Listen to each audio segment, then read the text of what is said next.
పవన్ కళ్యాణ్ గారు కొండగట్టు ఆంజనేయ స్వామి పాదాలు తాకారు. కానీ డిప్యూటీ సీఎం అయిన తర్వాత మరోసారి పాదాలు తాకారు.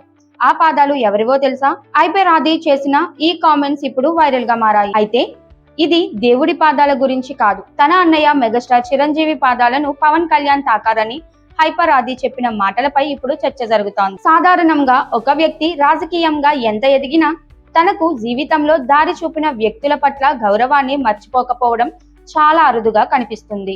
అందుకే పవన్ కళ్యాణ్ గురించి హైపర్ ఆది చెప్పిన ఈ పోలిక ఇప్పుడు అభిమానుల దృష్టిని ఆకర్షిస్తోంది.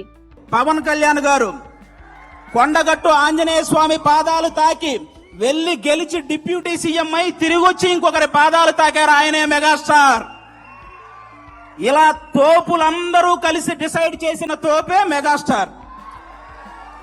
కాబట్టి ఆయన స్థాయిని ఎవ్వరూ తగ్గించలేరు, ఎవరి వల్ల కాదు. కొండగట్టు ఆంజనేయ స్వామిని పవన్ కళ్యాణ్ ఎంతో భక్తితో దర్శించుకున్న సందర్భాన్ని గుర్తు చేస్తూ అదే స్థాయిలో తన అన్నయ్య చిరంజీవికి కూడా గౌరవం ఇచ్చారని హైపర్ ఆది వ్యాఖ్యానించారు. అందుకే ఈ కామెంట్ లో రాజకీయాల కంటే అన్నదమ్ముల అనుబంధమే హైలైట్ గా మారింది. కొండగట్టు ఆంజనేయ స్వామి పాదాలను తాకిన పవన్ కళ్యాణ్ ని గుర్తు చేస్తూ ఆయనే మెగాస్టార్ చిరంజీవి అంటూ హైపర్ ఆది చేసిన వ్యాఖ్య ఇప్పుడు సోషల్ మీడియాలో చర్చానీయాంశంగా మారింది. మరి పవన్ కళ్యాణ్ చిరంజీవి అనుబంధంపై హైపర్ ఆది చేసిన ఈ కామెంట్స్ పై మీ అభిప్రాయం ఏంటి? మీ అభిప్రాయాన్ని కామెంట్ చేయండి. ఇలాంటి తాజా వైరల్ న్యూస్ కోసం RZTV7 న్యూస్ ని సబ్స్క్రైబ్ చేయండి.